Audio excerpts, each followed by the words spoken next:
a little poem I did on Twitter a few Christmases ago. God in a manger, defenseless and fleshed, Emmanuel crying and fighting for breath. God at Golgotha, pierced in his flesh, Emmanuel crying and fighting for breath. And it's that real sense, God in a manger, wriggling and raw, laid on the wood, enthroned on the straw. The crib and the cross are cut from the same piece of wood, and where that baby is headed is, once again, to be gasping for breath, stretched out on the wood. And if our whole sort of Christmas preaching is, don't leave the baby in the manger, we need him to get bigger. In a sense, I want to say, no, he stoops further. What you're seeing at Christmas is a man falling. And if that's the snapshot, then you know that the end is going to be him plummeting right to the very depths. So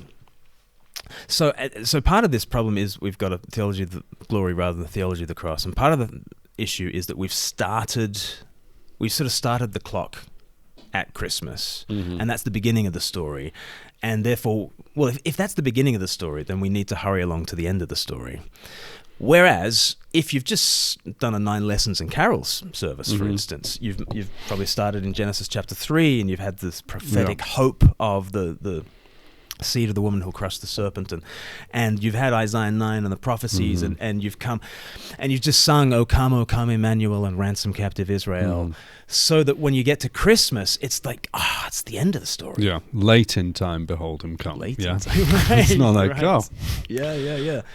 Yeah, so it's not a sense of firstly when you get to the crib, it's finally when you get to the crib. And that really helps you, because if you've got that O come, Emmanuel framework, then, he came, and why did he come? To ransom captive Israel, right? Yeah. And you can run the crib and the cross together, I think, much more organically if it's coming at the end of the story rather than the beginning of the story. So. Yeah. So the need to properly see the unfolding, the story of God's salvation, in which Christ comes as the second Adam. Come on. And he's coming, doesn't even turn up till the second half, did he? No. But in terms of the incarnation as part of the last days, and this is where he's... Yes. I mean, that's a very short... He's only got 33 years or so. Yeah. And then we're into, he's now... having been humiliated and then been raised up, his exaltation, he has now completed his work, seated at the right hand of the Father. Right. That's bit's done.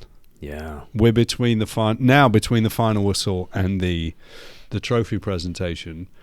But if you think that the beginning of the game was the first, that first Christmas in Bethlehem, there was a very, very short match. Yep.